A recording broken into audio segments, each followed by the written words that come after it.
And now I stand at the bar of justice, my failure on peace. Am I guilty or not guilty? It's a question always lingers on my mind. I will tell you just how it was. My father and mother were dead. My little brothers and sisters were hungry and asked me for bread. At first, I earned the bread by working hard all day. But somehow, the times were hard and the work fell all away. Could get no more work.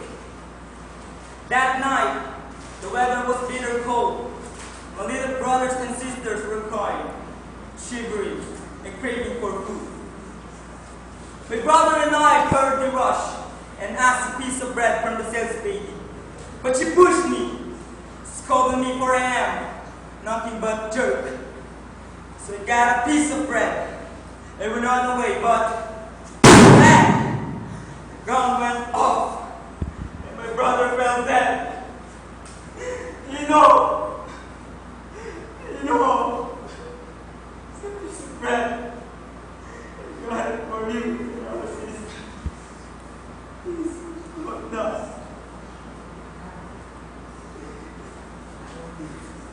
Grab my teeth for a moment. Look at the judge's eye. Am I guilty for stealing a piece of bread?